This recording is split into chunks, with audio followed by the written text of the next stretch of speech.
guys, welcome back to the guitar kit build series. If you're new to the series, welcome. If you've been following since it first started coming out, thank you for your patience. As most of you will know, I just moved shops here, or the shop that I work at just moved, and there have been some major delays on this. So we're just finishing getting our moisture reduction system set up and our air lines run for the compressor here, and then this should be able to move along a little quicker.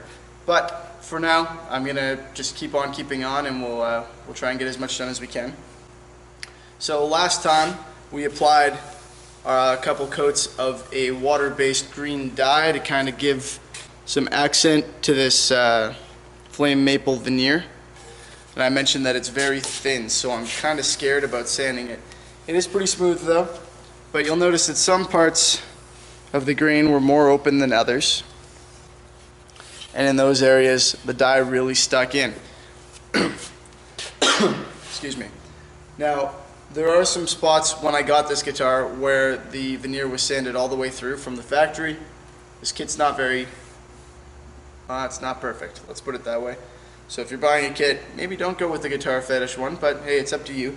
So I'm going to be putting an opaque vignette around this. I'm going to do like a burst effect, and that's going to hide those spots that were sanded through. It's also going to hide these areas where the dye soaked in too much, but I'm still going to sand those back. And like I said, I'm kind of scared of sanding this stuff because I don't want to go through it, but in those areas where the dye is soaked in too much and where I'm going to be putting a vignette anyway, I'm going to sand a little more. So I'm going to take a razor blade, scrape this back a bit. I'm going to use the same fresh razor blade to scrape off the little bit of green dye that got on the binding. I had to think about that word for a second. And then I'm going to sand absolutely everything on this guitar to 800 grit. Okay? So follow along. If you're doing this at home, wear a mask and be patient. I'm actually going to throw a mask on because you may have noticed I'm coughing a little bit, and I'm not sure why. So hopefully it's not because of all the dust that's in my lungs. I thought that had just settled in there and become part of me. But anyway, I'm going to throw on a mask and I'm going to start sanding. I'm going to use an orbital sander for the big open areas, the razor blade for the areas that I said I was going to, and I'm going to sand by hand around the edges and stuff. If you want to block sand, that's a good idea, particularly for the flat surfaces. I'm going to be using that random orbital sander. So without further ado, let's get started.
guys, if you enjoyed the video, please give it a thumbs up so it'll be easier for other people to find, and subscribe to stay up to date with all the cool projects I got coming out. Also, a big shout out to Sovereign King, who does the vast majority of the music for my channel, way better on guitar than I am, and to Troy from Noise Guitar Mods. I'll put the link in the description. The man is a great guitar tech, and he's taught me most of what I know about how the internals of these things work. Thanks for watching, guys. Hope you enjoyed yourselves. See you next time.